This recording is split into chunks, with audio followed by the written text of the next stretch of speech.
Bismillahirrahmanirrahim. Assalamualaikum warahmatullahi wabarakatuh. Waalaikumsalam warahmatullahi wabarakatuh. Alhamdulillah sahabat holistik sekalian, kita ketemu lagi.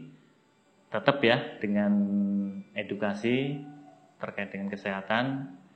Untuk kesempatan kali ini kita akan lebih fokus ke sharing-sharing terkait dengan ada kaitannya dengan holistik.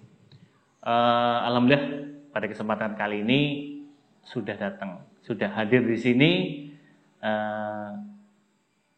salah satu ya, dalam artian kalau kita berdasarkan informasi yang saya peroleh, salah satu praktisi yang cukup lama baik itu belajar atau praktek terkait dengan holistik.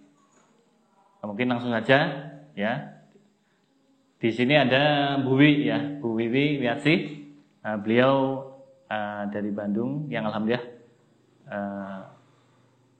alhamdulillah bisa sampai dalam artian memenuhi undangan kami di sini ya, untuk bisa paling nggak sharing terkait dengan latar belakang beliau, aktivitas beliau yang terkait dengan holistik. Bu Wiwi, selamat datang di channel kita ya, Holistik TV. Mudah-mudahan apa nanti yang disampaikan bisa memberikan pencerahan atau ya, manfaat bagi kita yang di sini dan juga pemirsa sahabat holistik sekalian. Ini Bu Wiwi, mungkin di sini saya mungkin nanti kalau memang ada yang salah mohon dikoreksi Bu ya, karena kita juga nggak begitu banyak terkait dengan informasi Bu Wiwi. Mudah-mudahan di sini nanti bisa disampaikan semua. Ini Bu Wiwi terkait dengan holistik ya Bu Wiwi ya. Mungkin kalau bicara flashback ke belakang ya Bu Wiwi, apa sih sebenarnya dalam artian kapan atau informasi dari mana atau sejak kapan ya Bu Wiwi kok mulai awal belajar, apa trigger atau pemicu kok sampai akhirnya mendalami atau belajar lah. Dan mungkin kalau saya tidak salah informasi kan lebih dari 10 tahun lebih. Karena bertahan kan itu rentang waktu yang cukup lama dan bisa dikatakan masih terus berproses, masih terus belajar dalam artinya dengan aplikasi-aplikasi di lapangan juga ya. Menghubungi gimana Bu? Awal ini belajar atau tertarik dengan holistik Bu. Ya, baik. Jadi sebetulnya saya ibu rumah tangga biasa ya awalnya gitu. Nah, jalur pendidikan juga tersarjana ekonomi. Ya, dulu accounting ceritanya tuh. Ya, dalam perjalanan kemudian di keluarga kebetulan banyak sekali yang mengalami sakit. Terutama yang paling mendasar itu mertua waktu itu ya. Itu ada sakit kanker hati. Itu tahun berapa Bu? Kisaran tahun berapa? Tahun berapa ya? Dari 2007 kalau nggak salah. Ya. Nah dari situ terus diantar ya berobat, tapi kok nggak sembuh ya gitu. Terus lama-lama semakin parah gitu kan. Nah sampai terakhir itu sudah yang hot plus lah istilahnya, karena juga sudah divonis wah ini waktunya nggak akan lama lagi. Memang sampai tidur itu posisinya memang udah nggak bisa angkat tangan pun udah nggak sanggup gitu loh. Sampai dari pihak keluarga juga sudah berencana bakal nanti dimakamkan di mana gitu, seperti itu ya.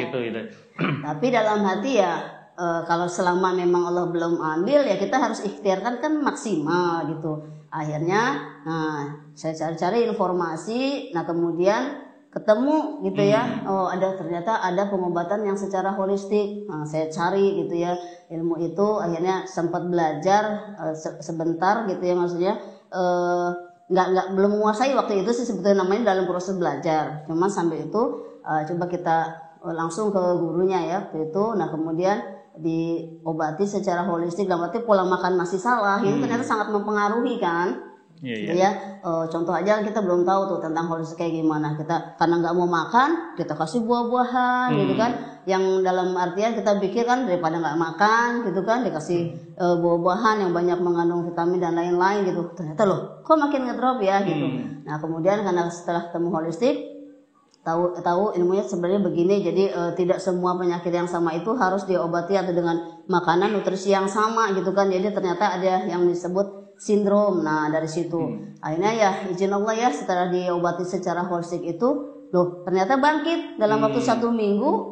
Ibu mertua saya tuh bisa duduk, kemudian bisa berjalan, yang tubuhnya itu yang tadinya tinggal tulang berbalut kulit. Nah itu akhirnya ngisi, naik 3 kilo, naik 5 kilo. Nah dari situ saya punya pemikiran, kenapa saya nggak serius aja gitu mempelajari gitu ya. Akhirnya di tahun 2009, nah itu berarti pas lagi sudah hot plus 100% memang di 2009 gitu. Jadi beberapa bulan setelah itu belajar aja, nah memutuskan itu. Baru setelah itu kita belajar, nah banyak sekali kasus-kasus justru yang berdatangan, rasanya harus ditolong nih karena ibu mertua saya udah terbukti gitu istilahnya, wah ternyata bisa gitu ya, selama memang masih ada jatah umur lah dibilangnya kan. Kalau misalkan kan kematian bukan sebab karena penyakit kan. Nah itu yang kita yakini. Akhirnya ya sudah memberanikan diri untuk menangani kasus-kasus itu. Nah dari situ akhirnya ada kesimpulan, ternyata kalau secara holistik berarti dalam artian itu sesuai dengan sunatullah gitu, hukum yang ada di alam kan. Nah gitu, berarti sebetulnya asal kita bisa memahami, membaca alam, mengikuti ketentuan-ketentuan hukum yang memang Allah ciptakan di muka bumi, itu insya Allah pasti sembuh kan. Sesuai janji Allah kan semua penyakit ada obatnya. Lah kalau nggak sembuh-sembuh berarti ada yang keliru kan gitu kan. Salah ya, pasti ada yang keliru kan. Nah akhirnya setelah dipelajari sambil praktek nekat ya, artinya biarpun belum selesai belajar tapi kita berusaha menangani, bisa membantu minimal dari pola makan aja. Kita edukasi untuk supaya bisa diseimbangkan. Nah alhamdulillah perbaikannya signifikan. Sekarang kalau misalkan di holistik itu karena keseluruhan, ibarat pohon kita nggak menangani cuma ranting-ranting ya. Kalau yang namanya ranting-ranting itu kan ibaratnya cuma simptom, gejala-gejala. Misalkan, oh ini penyakit diabetes, hipertensi gitu kan, stroke, itu cuma ranting. Nah yang kita cari kan di holistik akar masalahnya kan. Kalau akarnya dapet, kita perbaiki akar, dengan sendirinya ranting bagus semua. Logikanya gitu. Oh ya kan, semakin yakin karena semakin banyak yang bisa kita tolong gitu. Alhamdulillahnya tuh. Nah dari situ akhirnya ada beberapa kesimpulan yang saya bisa dapat ya. Memang kurang lebih sekarang berarti ya baru sebentar sih saya praktek sebenarnya ya, baru 11-12 tahun lah. Nah, baru sebentar sebetulnya. Dan ilmu yang saya dapat rasa-rasanya baru 1%. 1% itu? Ya baru 1%. Tapi dengan 1% banyak yang bisa terorong ya dengan izin Allah. Nah itu alhamdulillah banget. Jadi yang tadinya saya sarjana ekonomi SE-nya berubah jadi special edition. Ya, ada orang aneh kan, kok SE tapi ekonomi gitu ya. Tapi ya itulah takdir Allah. Pasti ada hikmah di balik itu. Nah kemudian ada pengalaman aja, saya sendiri juga pernah sakit, ya lumayan gitu, yang harus dioperasi kayak gitu. Dengan kondisi saat itu wah tidak ada biaya gitu kan. Nah, tapi akhirnya dengan holistik itu rubah pola makan gitu ya, mungkin ada ramuan yang kita sesuaikan begitu ya, alhamdulillah tanpa operasi. Jadi bisa juga teratasi gitu. Nah dari situ, nah kesimpulannya yang saya dapat ya, kenapa kok misalkan kalau secara medis orang sudah tidak ketemu gitu ya masalahnya, kan banyak tuh gini, ini orang benar-benar nggak bisa bangun ceritanya. Tapi kalau dicek secara medis semuanya normal. Kan bagi yang awam kan mikir, apa dikirim guna-guna gitu. Kan ini kan bahaya kan. Nah ternyata kesimpulan sementara saya ya, sementara ini gak tahu nanti ke depan, itu ternyata ada 3 penyebab penyakit yang memang gak bisa ditemukan di medis dengan alat-alat pemeriksaan. 1, serangan angin. Itu jarang bisa ditemukan. Karena ketemu kasus-kasus pusing luar biasa di kepala, udah dikasih obat buat sakit kepala, udah di scan semuanya normal. Ternyata begitu misal kita kasih yang sifatnya bisa mengusir angin, karena udah ketemu kan, kalau secara holistik pasti ketemu penyebabnya. Nah itu pasti ketemu ya dengan cara perabaan nadi ya kan, dengan mengamati lidah, pokoknya memang yang memang Allah sediakan dari tubuh kita sendiri, itu yang jadi alat diagnosa kan. Dan tubuh itu pasti paling jujur gitu kan. Nah dari situ baru ketahuan, oh ini ternyata ada serangan angin penyebab pusingnya. Maka ketika masuk ramuan yang bisa mengusir angin, nah selesai. Waktunya bisa 15-20 menit berkurang gitu kan. Nah dari situ. Jadi serangan angin yang pertama yang jarang kedetek ya. Kemudian yang berikutnya itu turunnya atau tenggelamnya energi. Ya, energi itu kan memang nggak bisa kelihatan toh. Kalau di medis itu, kalau peredaran darah kelihatan, ya kan? Tapi kalau untuk energi nggak bisa. Nah kita bisa cek tenggelam atau naiknya energi dari denyut nadi, ya kan, di perabaan nadi. Ini kita bisa ketahuan. Kenapa? Pernah ada kasus pasien datang dari UGD dalam kondisi tertidur nggak bisa bangun, gitu. Tapi hasilnya semuanya normal. Karena normal semua disuruh pulang. Tapi kan kenyataannya belum bisa bangun. Ya, untung belum sempat cari orang pinter ya. Orang pinter. Gitu, orang pinter dalam tanda kutip gitu kan. Nah ternyata begitu kita cek, ternyata tenggelam energinya. Ya wajar dalam kondisi sedang puasa, bukanya seadanya ya, terus sahurnya seadanya, kosong, lidahnya sampai pucat putih gitu kan. Nah kita pikir wah ini energi. Ya berarti solusinya tambahkan energi. Yang paling cepat waktu itu kita pakai madu ginseng. Ya kan, diaduk, ya kira-kira kurang lebih 1 menit biar lebih larut kan, reaksinya cepat, diminumkan, izin Allah 15 menit bangun, bisa jalan gitu kan. Nah di situ, berarti energi juga tidak bisa kedetek. Satu lagi itu membeludaknya dahak terlalu over, itu juga nggak kelihatan, gitu kan. Nah terus kita cek, wah ini dari nadi itu kan kelihatan, dari lidah kan kelihatan kalau over sama dahak. Gitu. Akhirnya yang biasanya over dahak ini bisa jadi dia stroke bisa, hipertensi bisa, karena dahak itu bisa membuat tekanan tensi ya, karena darahnya kan mengental otomatis. Nah dari situ, terus ada lagi yang sampai hilang ingatan. Itu ada banyak kasusnya tuh, karena memang makanan yang dimakan itu rata-rata hari-harinya itu pencetus dahak, jadi yang lembab-lembab semua. Ini penting ini Bu. Nah, ini gitu ya.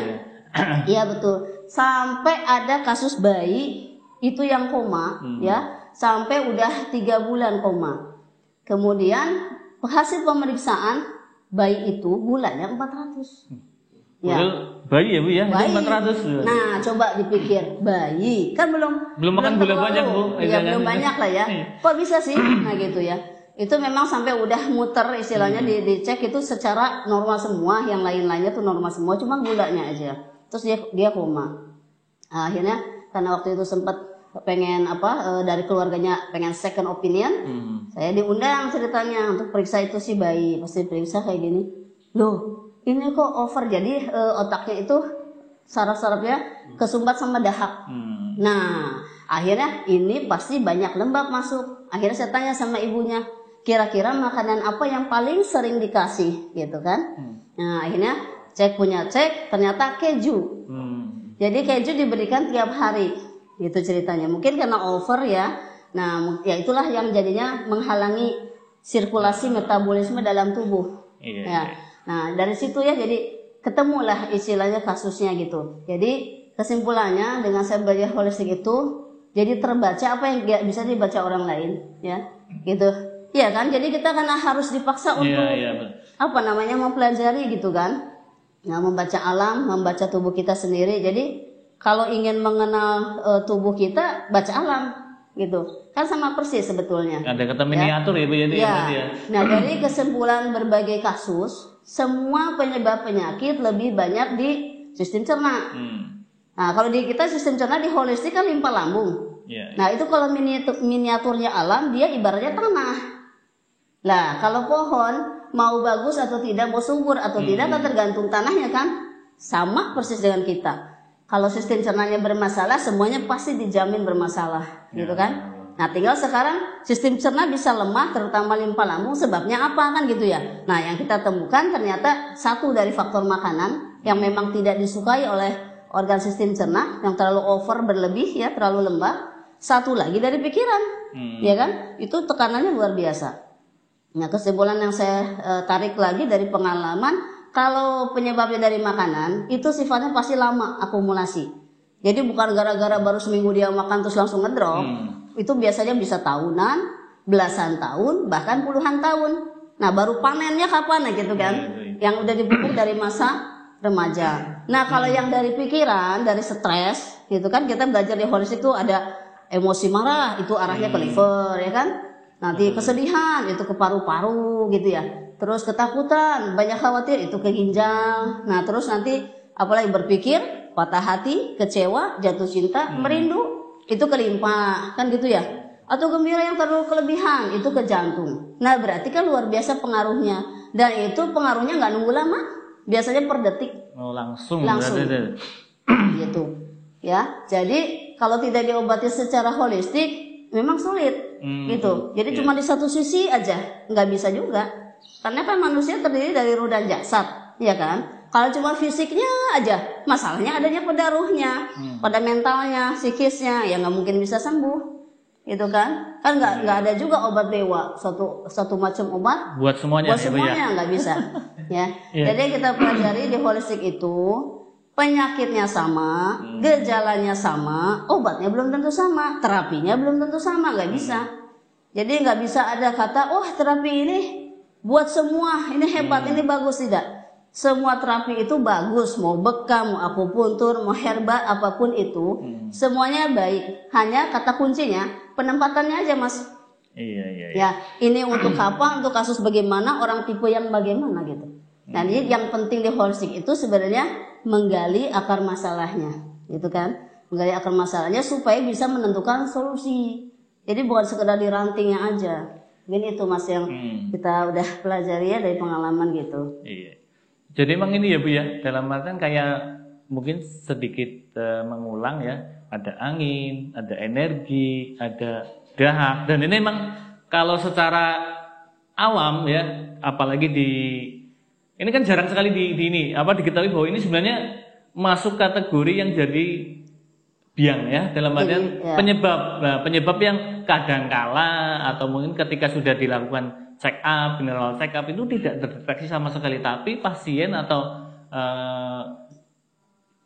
orang itu masih merasakan suatu keluhan yang tidak enak ya, dalam artian kan ketika berobat atau mungkin memakan sesuatu, mau baik itu obat, ramuan, kan harapannya keluhan-keluhan yang dirasakan itu kan berkurang atau mungkin syukur-syukur hilang, dan itu memang ketika semuanya normal kok masih dirasakan, berarti kan ada yang salah. Berarti disitulah kalau yang saya tangkap ada semacam penjelasan ini kenapa, bagaimana, dan terapi atau mungkin advice atau rekomendasi yang dibutuhkan itu seperti apa. Dengan holistik ini berarti bisa menjawab ke ini ya Bu ya. Insya Allah. Karena janji Allah itu sendiri kita harus yakin dong. Semua penyakit ada obatnya kan. Lah berarti nggak ada penyakit seumur hidup, benar nggak? Secara logika aja. Nah, kenapa bisa seumur hidup? Ya kan? Kenapa coba? Iya berarti penyebabnya tetap masuk. Berarti ada penanganan yang belum pas ya Bu ya. Belum pas. Contoh apa yang paling banyak? Diabetes aja, ya kan? Itu kan asumsinya orang diabetes manis ya, kebanyakan manis. Nah, dia menghindari yang manis-manis aja kan. Padahal diabetes itu kuncinya di organ limpa banget. Limpa pankreas kan. Yang karakter si limpa itu benci sama lembab. Lembab itu apaan? Ya, contohnya kayak tepung-tepungan, ya kan? Gitu kan, misalkan santan-santan atau kacang-kacang yang over ya, yang udah terlalu berlebih. Atau memang rasa manis yang berlebih bisa juga. Nah, itu jadi apa ya? Mereka yang diabetes hanya menghindari yang rasanya manis. Jadi kalau misalkan ada biskuit asin, nggak apa-apa gitu loh. Ini nggak manis kok. Tapi ini kan dari tepung. Atau gorengan. Ya apa tuh? Kalau di Bandung bala-bala Mas bilangnya. Nah, kan enak banget tuh. Kayak candu banget tuh, ya. Nah, ini kan nggak manis. Makan dong, bisa kan? Padahal tepungnya. Gitu loh. Jadi sebenarnya rasa manis itu hanya satu bagian dari kelembapan aja. Jadi prinsipnya tinggalkan yang lembab-lembab dulu, sementara limpanya masih ngedrop gitu kan masih diabetes. Jadi nggak ada cerita seumur hidup penyakit itu, kecuali dibikin sendiri, ya kan? Orang ya logika nggak Mas? Ya kalau penyebabnya masih masuk, berarti apa artinya obat? Dia cuma nahan doang, gitu kan? Cuma dirantingnya, akarnya terus aja dihancurin, gitu. Logikanya kayak gitu, jadi nggak ada. Gitu. Lagian coba efeknya diperhatikan. Kalau kebanyakan orang diabetes itu gulanya turun, ya gulanya turun. Ada nggak efek yang lainnya? Banyak kan yang impoten, Betul. Iya enggak sih? Karena kebanyakan diabetes karena manis lawannya kudu yang sama yang pahit. Iya. Iya kan? Sedangkan yang namanya sifat pahit itu berarti sifatnya dingin. Yang nama dingin itu berarti energinya turun ke bawah. Ya kalau lama-lama seumur hidup gitu loh. Ya, dikasih yang dingin-dingin terus, kan lama-lama tidur, Mas. Bener nggak sih?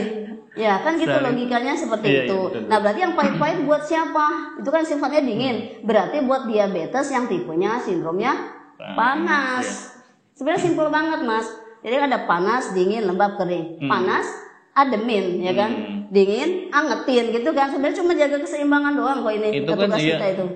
Suatu hal yang lumrah di alam ya Bu ya, itu sebenarnya kan lumrah banget. Kalau itu kan kalau kita dari penjelasan atau informasi yang disampaikan Bu, kan sebenarnya itu kasus apa, hal-hal yang umum lah, umum. Iya, umum memang. Ketika kita dingin, cuaca dingin, kita coba cari yang minuman hangat. Jadi sebenarnya kan itu ya Bu. Sunatullah banget sebetulnya. Jadi sudah gambaran atau kondisi ya alam sebenarnya udah ada ini ya Bu, udah ada.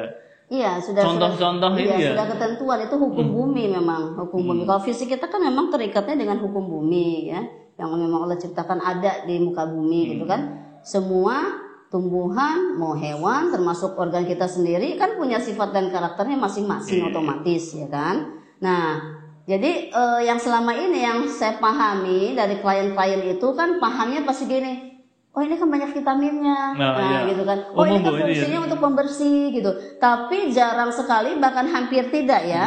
Itu yang membahas tentang sifat dan karakternya. Betul. Gitu loh. Memang iya seluruh yang Allah ciptakan nggak mungkin dong nggak ada manfaatnya. Semua pasti punya manfaatnya masing-masing. Cuman yang harus kita pahami ini nanti pemberiannya untuk siapa dan kapan. Gitu aja sih sebenarnya. Jadi ceritanya menjodohkan. Pasangannya. Mana itu? Ya. Kalau laki kan sama perempuan, ya. Berarti kalau panas dia sama dingin. Sebenarnya logikanya gitu banget. Ya mudah banget sebetulnya. Jadi sebetulnya untuk pengobatan itu tidak ada yang sulit. Yang paling sulit itu menahan hawa nafsu. Ketika itu dilarang, ya kan? Berat banget gitu loh. Jawabannya kan begitu. Jadi secara sunatullah biasanya ya dari semua pasien yang kita sudah tangani itu pasti penyebab penyakitnya pasti apa yang dia paling suka, yang paling sering dia masuk pasti itu salah satunya. Ya, misalkan sedih aja, nggak bisa move on gitu, nggak bisa bikin happy. Nah pasti tadi sedih kemana Mas? Arahnya ke organ mana? Ke paru-paru. Nanti masalahnya mesti di paru-paru. Ya bisa asma nggak sembuh-sembuh, padahal obatnya udah baik banget misalkan gitu ya, untuk jalur-jalur pernafasan kan gitu. Jadi itu sesuai dengan penyebabnya itu. Berarti benar-benar mengangkat dalamnya, kalau yang kita katakan holistik kan berarti keseluruhan. Berarti seluruh aspek baik jasmani, rohani juga ya. Jadi semuanya dikelola dengan apa? Secara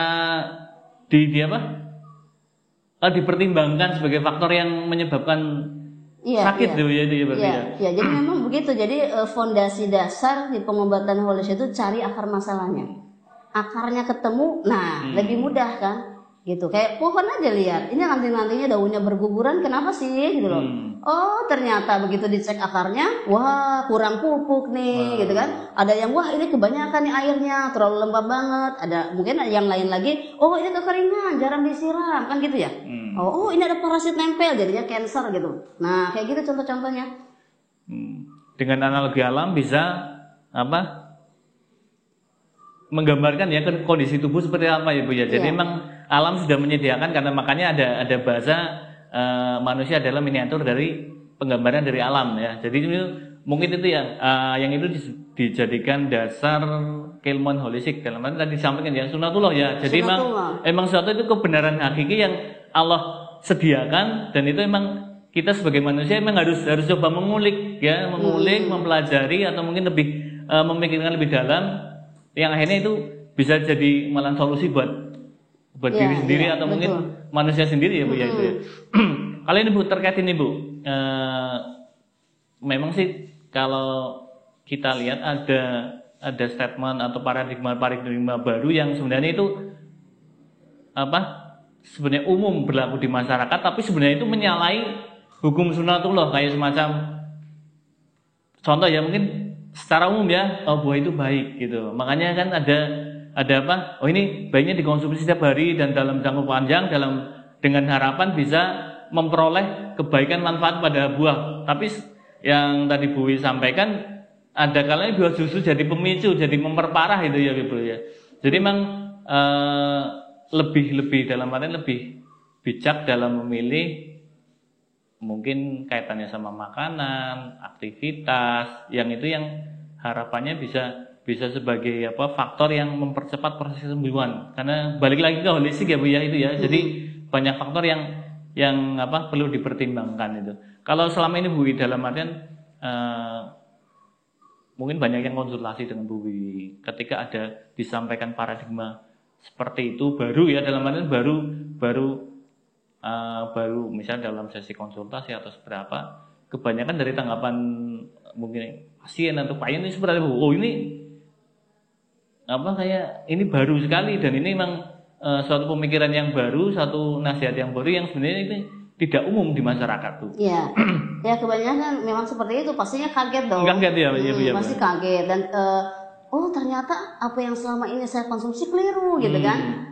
Ya jadi kita tinggal balikan lagi, jadi kan tidak bertentangan dengan logika juga ya gitu. Nah misalkan gini, ada waktu itu kasusnya itu sembelit yang sangat parah ya. Nah itu karena dikenalnya kalau kita sembelit gitu ya susah BAB kan kudu makan buah-buahan serat ya, gitu ya. Akhirnya dikonsumsi lah buah-buahan tiap hari, bahkan di jus gitu ya. Tiap hari sampai seminggu nggak juga BAB, sampai 1 bulan nggak juga BAB gitu kan. Akhirnya dipasrahkan kan ke medis gitu waktu itu. Akhirnya nggak ada jalan lain selain harus dioperasi. Jadi pakai kantung tinja di perut itu ceritanya. Nah seperti itu ya. Nah ternyata karena penasaran ya takdir Allah ya dipertemukan begitu. Pas ketemu ternyata penyebab susah BAB-nya tuh memang sangat dingin ya, lembab dingin banget di limpa ginjalnya, nadi-nadinya tenggelam gitu kan, jadi terlihat banget. Nah kagetnya beliau itu ketika kita kasih advice, ini sementara hindari dulu buah-buahan yang sifatnya lembab dingin, karena beliaunya pas kita periksa dari cek lidah, dari denyut nadi semuanya menunjukkan lembab dingin kan. Nah di situ pas saya kasih tahu baru kaget, loh justru itu yang selama ini dikonsumsi. Nah akhirnya ya ini memang sangat kelihatannya sepele ya, susah buang air besar itu, padahal normalnya kan harus tiap hari, terutama di jam piketnya tuh di jam 5 jam 7. Nah normalnya kan di situ kita BAB gitu loh. Jadi kalau sehari nggak BAB kudu curiga, ada yang salah nih pasti gitu kan. Nah ternyata usut punya usut, nah memang dia lembab dingin ya, tadi konsumsinya terus buah-buahan. Akhirnya apa? Yang udah lembab dingin, namanya dingin tadi apa Mas, balik lagi energi kan lemah ya, jadi lemah ya otomatis. Gitu. Nah otomatis otot-otot yang dinding usus besar itu kan melemah, jadi nggak ada daya dorong buat feses keluar keluar, terlalu banjir kan di situ, cairan udah banyak banget. Nah jadi nggak bisa sama perlakuannya. Orang yang sama-sama sulit BAB, yang satu harus dengan buah, oke, dia lancar, yang satu lagi justru memperparah kondisi. Jadi nggak bisa sama gitu ya. Nah kita lihat dulu, ternyata ini lembab dingin, berarti kita panasin, bukan sama buah yang dingin. Kalau kurma masih oke lah karena sifatnya panas, masih bisa deh yang itu ya. Atau mungkin pakai air jahe, air kencur, yang sifat-sifatnya panas deh, membuang kelembapannya, kelebihan itu tadi lembab dinginnya. Nah nanti buat yang tipe panas baru cocok dikasih buah. Dan itu kalau kita amati ukurannya nggak lebih dari 1 kali 24 jam. Misalnya Mas Yusron lagi susah BAB, nah udah makan nih buah-buahan hari ini, itu ukurannya besok pagi harusnya kudu setor. Iya. Gitu. Kalau enggak udah curiga. Apalagi udah 3 hari, seminggu, jangan diterusin. Nanti ujungnya harus koreksi ya Bu ya. Soalnya gini Bu, ada paradigma ketika non medis berarti lambat reaksinya, nggak secepat medis itu. Berarti sebenarnya kalau menurut berdasarkan tadi yang disampaikan Bu, sebenarnya nggak seperti itu ya, harusnya seperti itu juga. Efektivitasnya juga sama ya Bu ya, berarti sama, cepat malahan ya. Gini loh, kalau misalkan kita mau pakai nutrisi dari makanan, ramuan-ramuan yang alami, itu kan buatan Allah langsung, iya kan? Masa ragu, masa lambat? Yang bikin lambat karena nggak cocok, nggak pas, bukan jodohnya, pasangannya nggak ketemu, bukan pasangannya, ya. gitu kan. Nah, ketika kita bisa kasih sesuai pasangannya, itu alhamdulillah ya, Insya Allah cepat. ya, Bu ya. Kalau yang kasusnya nggak terlalu berat, hitungan menit Mas. Asli itu memang kadang betul ya. Jadi di tempat itu kita pernah kasih di tempat gitu ya, misalkan ya tadi yang contohnya kayak yang lagi seolah-olah hampir pingsan itu dikasih madu ginseng sifatnya apa? Kan naikin energi, Iya, betul. panas, dianya lagi dingin, ketemu jodohnya 15 menit bangun, gitu kan? Nah itu, jadi sebenarnya nggak lambat juga kata siapa. Terus mama itu ada slogan, herba itu memang aman, tapi kerjanya lambat. Kata siapa? Aman juga enggak. Kalau penempatan herba itu nggak pas, lebih bahaya lagi dong. Contoh, orang udah sindromnya bab dingin, ya kan? Dikasih yang pahitan, kasih sambiloto, ya tambah nggak bisa bangun, ya nggak sih? Dingin ketemu dingin kan semakin tambah turun ya Bu ya, tenggelam gitu. malah. Terus ini simpel banget kok. Ya sebenarnya mudah ya Bu ya, dalam artian mudah dalam artian kayak ya melihat alam, nanti coba di kondisi di kita atau di manusia seperti apa sebenarnya sama kan, sama dalam artian ya memang satu harus ketemu pasangannya, ya itu ya. Jadi ketika ketemu pasangannya, insya Allah memberikan izin untuk sembuh ya Bu ya. Dan juga gambar-gambar di alam juga ada di gambaran di manusia, tinggal masing-masing bisa ini nggak, bisa melihat itu nggak, itu kan. Terkait ini Bu, banyak sekali ya informasi yang seperti salah satu itu gitu ya. Terus yang kedua, kadangkala memperlakukan penyakit itu sama gitu. Berarti ini kita ada asam urat, umumnya pakainya ini gitu kan, itu kan. Jadi lah ini sembuh, ini nggak sembuh, ini kok perbaikannya cepat, ini kok perbaikannya lama ya. Jadi memang seperti itu ya, masing-masing mungkin penyakitnya sama, hipertensi. Teman kan ini pakai ini kok bisa, pakai yang pahitan bisa, pakai yang malah yang manis-manis bisa, malah yang pakai menu yang enak juga bisa. Berarti emang ada sesuatu yang spesifik ya di situ ya Bu ya itu. Iya. Ya dari pola makan aja coba ya. Kan memang selama ini yang lagi banyak juga ya, maksudnya hipertensi kan. Hipertensi itu dikenal hampir dipukul rata, nggak boleh makan daging. Betul. Ya, rata-rata seperti itu. Kenapa alasannya nggak boleh makan daging? Nanti kalau diterusin bakalan stroke. Iya kan? Nah, ternyata di lapangan beda cerita ya dari klien-klien yang stroke. Ternyata itu setelah kita cek itu hipertensi kebanyakan malahan. Nah, tapi yang jarang makan daging. Nah, berarti ketemunya apa? Nah, itu ternyata ketemunya hipertensi tipenya kosong. Ya, jadi beda, nggak bisa disamakan. Ya, jadi berarti yang nggak boleh makan dagingnya kayak gimana? Yang tipenya panas kuat. Karena kalau daging sifatnya kan panas, udah panas, jangan ditambahin panas. Logikanya gitu aja sih. Tensi bakal naik. Nah, tapi kalau yang kekurangan, namanya kekurangan, ya bukan dikurangin, ditambah. Tambah ya, gitu, betul. Ya kan? Ya, paling itu ya nanti saya banyak yang justru pasien-pasien yang stroke itu karena banyak tipe kosong tipe dingin, saya suruh makan sate kambing. Asal jangan pakai bumbu kacang. Nah, itu aja sih. Untuk detailnya ya berarti kan bisa dipelajari di holistik ya Bu ya. Kalau detail karena Insya Allah ya mengasihkan dan Insya Allah bisa menjawab kasus-kasus yang terjadi. Gimana nih Bu? Mungkin ada sahabat holistik sekalian yang setelah mendengar penjelasan dari Bu pengen ya konsultasi atau seperti apa, mungkin bisa kemana nih Bu? Oh ya, kebetulan kalau saya sekarang memang banyak praktik di Rumah Sehat Abiyu ya di Bandung gitu ya. Ya mungkin nanti bisa dicari kali di Google ya. Ya banyak ya. Itu di mana adanya gitu ya. Ya memang kita dari secara holistik intinya penanganannya. Cuma jangan kaget ketika konsultan pertama sana berobat, kesannya kayak bukan semata berobat sih, tapi lebih ke belajar. Jadi memang di awal harus diedukasi dulu, jadi gitu biar dapat ilmu dulu, supaya selanjutnya bisa jadi dokter buat dirinya sendiri. Itu tujuan kita, itu utamanya. Ya. Alhamdulillah banyak sekali informasi ya, share manfaat yang sampaikan Bu Wiwi. Insya Allah bagi sahabat holistik di Bandung dan sekitarnya, monggo silakan bisa komunikasi dengan Bu Wiwi ketika nanti ada konsultasi. Sampai ketemu lagi dengan kajian-kajian kesehatan dengan mungkin tamu-tamu yang lain juga. Sampai ketemu. Terima kasih Bu Wiwi. Sama-sama. Insya Allah ketemu lagi. Assalamualaikum warahmatullahi wabarakatuh. Waalaikumsalam warahmatullahi wabarakatuh.